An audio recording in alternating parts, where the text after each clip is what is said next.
Assalamualaikum warahmatullahi wabarakatuh. Salam sejahtera untuk kita semua. Saya Muhammad Hakim dari program studi Teknik Informatika kelas 3 IF 2 Institut Digital Ekonomi UPI Bandung. Pada kesempatan kali ini, saya akan mempresentasikan hasil ujian akhir semester untuk mata kuliah Tata Kelola Teknologi Informasi yang diampu oleh Ibu Suntilena Eskom MM Mkom. Di laporan ini adalah perancangan implementasi tata kelola teknologi informasi berbasis kerangka kerja COVID 2019 pada platform investasi digital Bibit. Laporan ini merupakan kelanjutan dari studi kasus yang telah saya lakukan pada ujian tengah semester. Kali ini saya akan mendalami tidak hanya analisisnya, tapi juga merancang implementasi konkret berdasarkan 5 domain COVID 2019 yang paling relevan. Pertama-tama, mari kita mulai dengan memahami organisasi yang menjadi objek studi kasus ini. Bibit adalah platform investasi digital yang dioperasikan oleh PT Bibit Tumbuh Bersama. Secara hukum, Bibit berstatus sebagai agen penjual efek reksadana (APERT) yang berizin dan diawasi oleh Otoritas Jasa Keuangan serta terdaftar sebagai penyelenggara sistem elektronik. Dari segi bisnis, Bibit menawarkan produk investasi lengkap mulai dari reksadana, surat berharga negara, obligasi, saham, hingga fitur robo-advisor yang menggunakan kecerdasan buatan untuk memberikan rekomendasi komposisi portfolio kepada pengguna. Layanan ini diakses oleh lebih dari 10 juta pengguna melalui aplikasi Android dan iOS, membuat Bibit salah satu platform investasi terbesar di Indonesia. Yang paling penting untuk dicatat adalah, pada Bibit, teknologi informasi bukanlah fungsi pendukung. Teknologi adalah inti dari model bisnisnya. Ketika user melakukan transaksi pembelian reksadana, semua terjadi melalui perangkat lunak, tidak ada proses fisik, dan tidak ada dokumen cetak. Mengingat karakteristik ini dan fakta bahwa Bibit diawasi oleh 3 rezim regulasi sekaligus pasar model, penyelenggara sistem elektronik, dan perlindungan data pribadi, tata kelola teknologi menjadi sangat kritis. Melalui analisis terhadap karakteristik layanan Bibit dan lanskap risiko sektor teknologi finansial, saya berhasil mengidentifikasi 12 permasalahan teknologi informasi melampaui jumlah minimum 10 yang dipersyaratkan. Permasalahan-permasalahan ini dikelompokkan dalam 6 kategori. Yang pertama adalah kategori governance. Komite Tata Kelola TI, risk appetite, dan pelaporan kepada pemangku kepentingan belum diformalkan, yang artinya keputusan investasi teknologi mungkin diambil tanpa evaluasi yang memadai dari level direksi. Kedua, manajemen. Pengukuran nilai investasi TI belum terstruktur, tata kelola vendor tidak memadai, dan rencana pengembangan sumber daya manusia di bidang keamanan belum jelas. Lalu yang ketiga ada operasional. Pengendalian perubahan dan pengujian regresi tidak dilakukan secara konsisten pada setiap rilis fitur, dan perancangan kapasitas belum mengantisipasi lonjakan transaksi pada periode puncak. Yang keempat, layanan TI SLA tidak dipublikasikan secara formal dan manajemen masalah belum dijalankan secara sistematis sehingga insiden yang sama bisa berulang tanpa perbaikan permanen. Yang kelima, keamanan. Risiko kebocoran data, pengambilan akun, dan penyalahgunaan API tetap tinggi pada layanan keuangan digital seperti Bibit. Terakhir, ada risiko. Risk register terpadu belum tersedia dan pemilik risiko tidak jelas. Benang merah dari semua permasalahan ini adalah kelemahan bukan pada teknologinya, melainkan pada mekanisme formal yang memastikan teknologi dikendalikan, diukur, dan dipertanggungjawabkan. Lalu selanjutnya, sekarang kita akan masuk ke analisis berdasarkan COVID 2019. Pertama adalah domain IDM. Evaluate, Direct, and Monitor. Ini adalah salah satu domain pada area governance yang berarti tanggung jawab melekat pada dewan direksi belum atau bukan pada tim teknologi. Saya menganalisis kelima proses pada domain ini, hasilnya menunjukkan pola yang konsisten. Bibit memiliki kapasitas eksekusi yang kuat pada tataran teknis, tetapi lapisan governance yang harusnya mengevaluasi, mengarahkan, dan memantau kapabilitas tersebut belum diformalkan. Sebagai contoh, IDM 1 tentang governance framework. Kerangka tata kelola masih belum dituliskan dalam satu dokumen yang disahkan direksi. Rekomendasi saya adalah menyusun IT governance charter yang mendefinisikan mandat, komposisi, dan kewenangan dari sebuah komite tata kelola TI. Demikian pula dengan IDM 3 tentang risk optimization. Risk appetite belum ditetapkan secara eksplisit sebagai dasar pengambilan keputusan risiko. Perlu ada pernyataan resmi dari direksi yang mengatakan kita mentoleransi risiko A sampai level ini dan risiko B sampai level situ. Kesimpulannya adalah IDM domain dengan prioritas perbaikan tertinggi untuk bibit.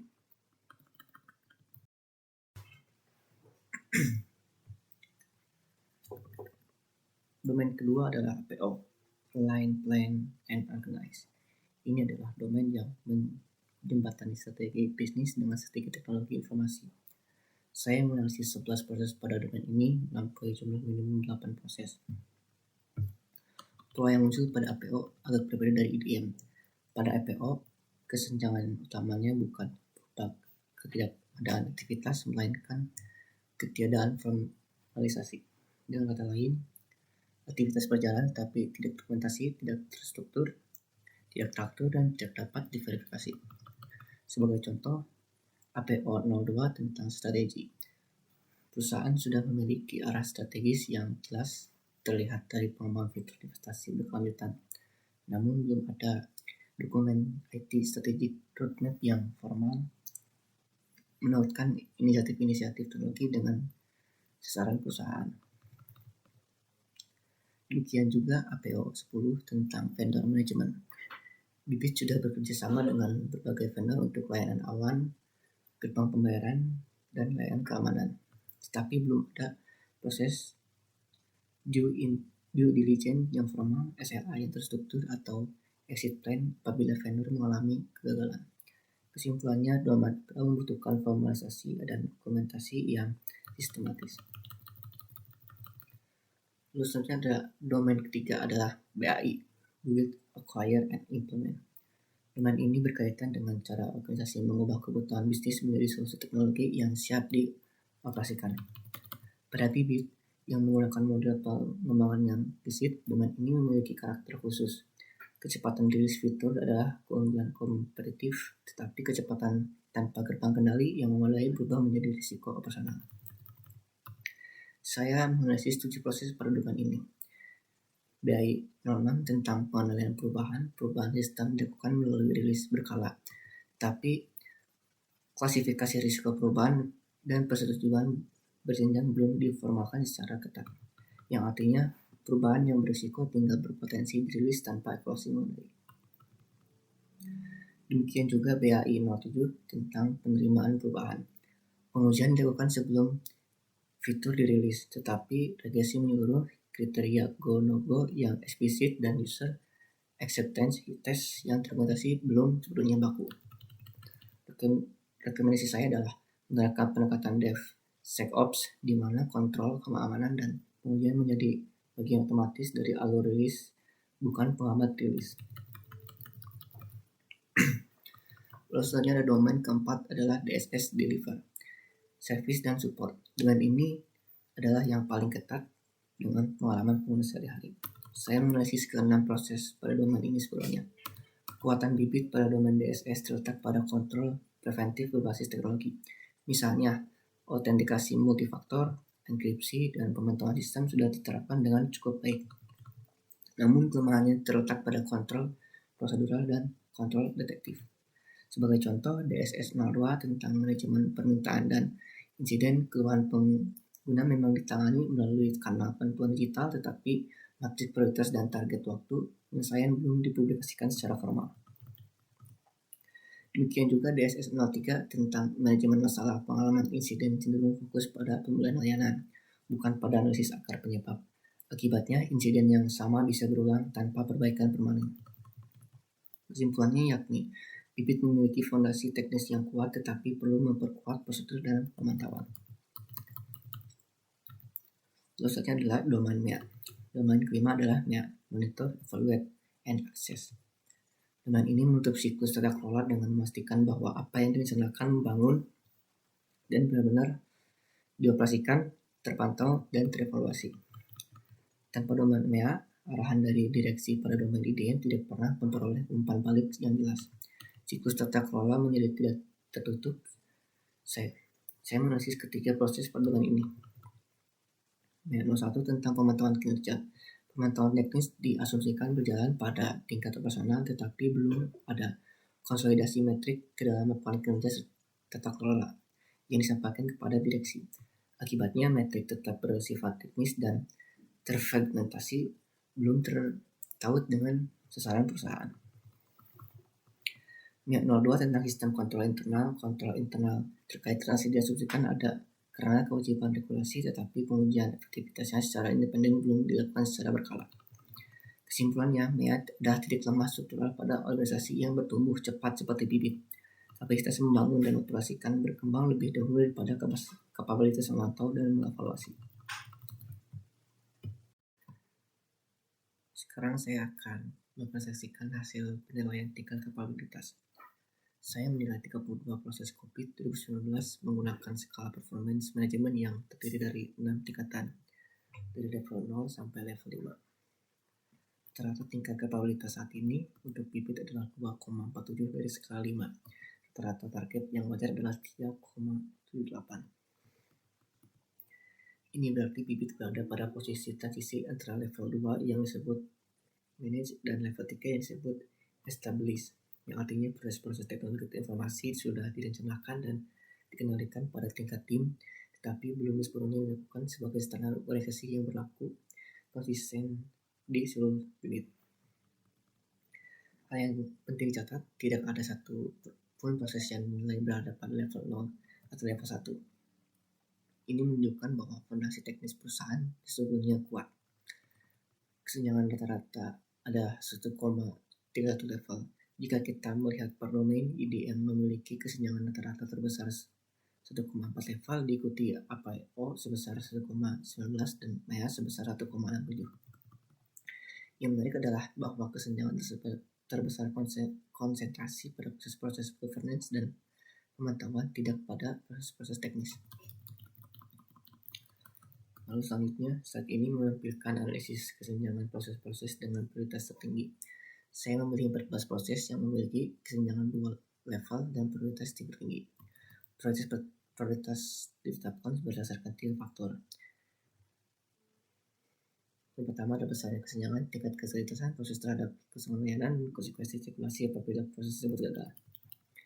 Dari ke-14 proses ini, sebagian besar teknologi prioritas tinggi, contohnya IDM 1 tentang kerangka tata kelola saat ini belum diformalkan. Target adalah charter, disahkan direksi dan komite berjalan dengan baik. APO 10 tentang manajemen vendor. Saat ini vendor dikelola secara kontraktual tanpa penilaian risiko. Target adalah vendor kritis melalui due diligence dan memiliki SLA terstruktur. DS04 tentang kelangsungan bisnis. Saat ini pencadangan tersedia tetapi BCP dan DRP belum diuji berkala. Target adalah RTO dan RPO disepakati dan diuji 2 kali dalam setahun.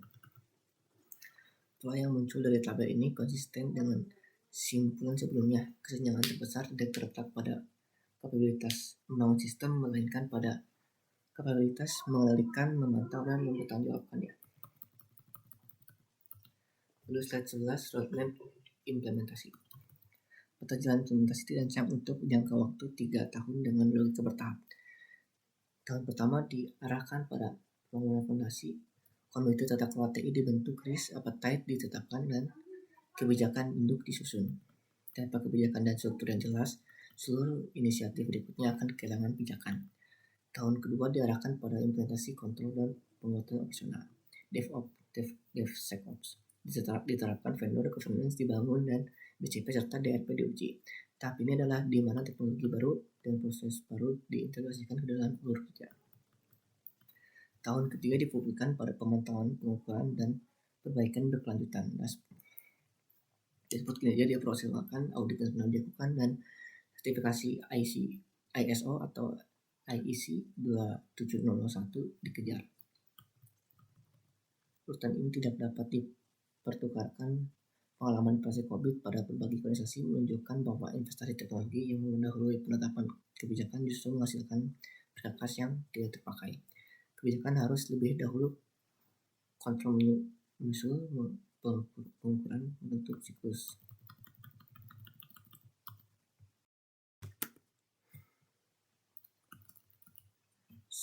Saya mengidentifikasi 15 risiko teknologi informasi yang relevan dengan karakteristik layanan investasi digital.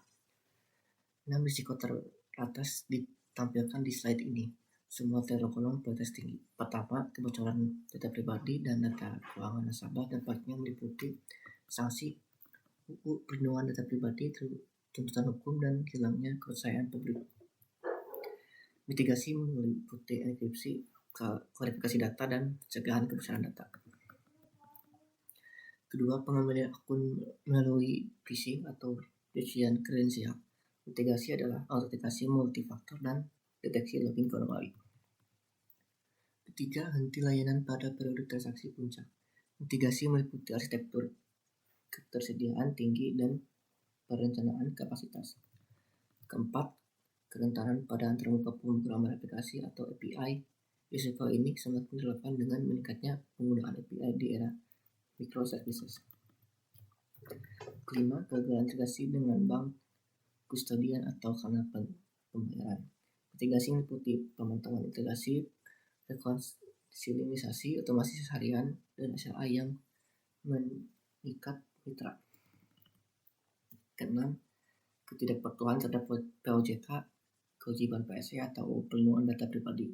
Setiap risiko ditautkan dengan domain korbit dan pemilik risiko yang jelas, sehingga mitigasi memiliki tanggung jawab.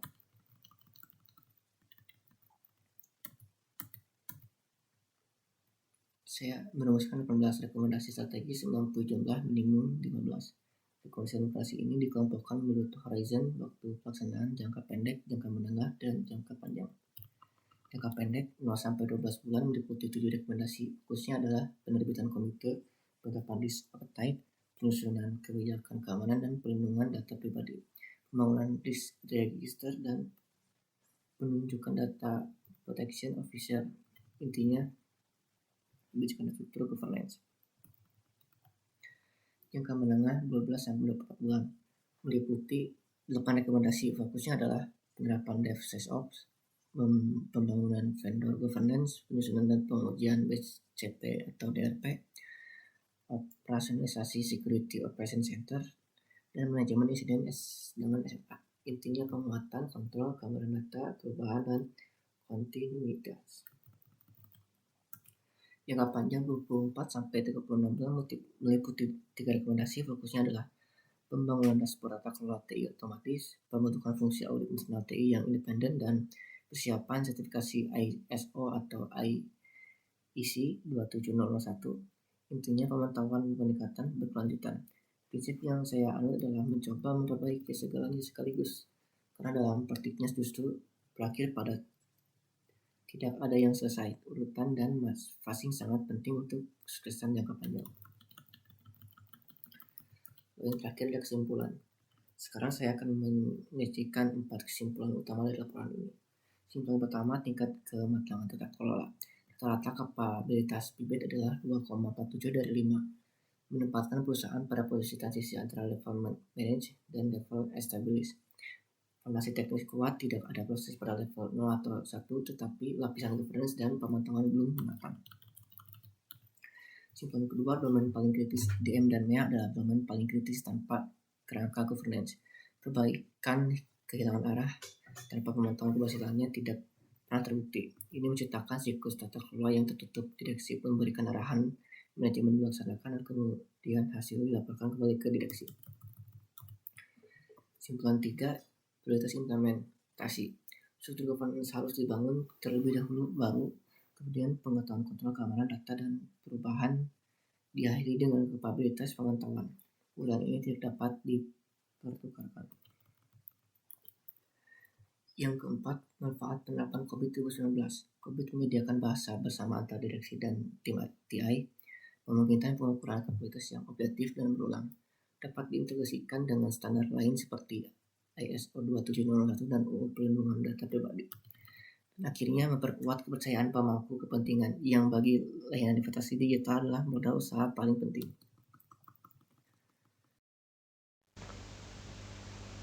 Baik, itu saja yang bisa saya sampaikan. Terima kasih atas perhatian Anda mendengarkan presentasi ini. Saya menyadari bahwa laporan yang saya susun mungkin masih jauh dari sempurna. Namun, saya telah berusaha untuk menjaga agar setiap sampulkan tetap dapat dipertanggungjawabkan secara metodologis terhadap bukti yang tersedia. Sekali lagi terima kasih kepada Ibu Sontirena atas bimbingan selama 1 semester ini, kepada Institut Digital Ekonomi Berkarya yang telah menyediakan lingkungan belajar yang mendukung, dan kepada rekan-rekan saya sekelas yang telah menjadi teman berdiskusi. Wassalamualaikum warahmatullahi wabarakatuh.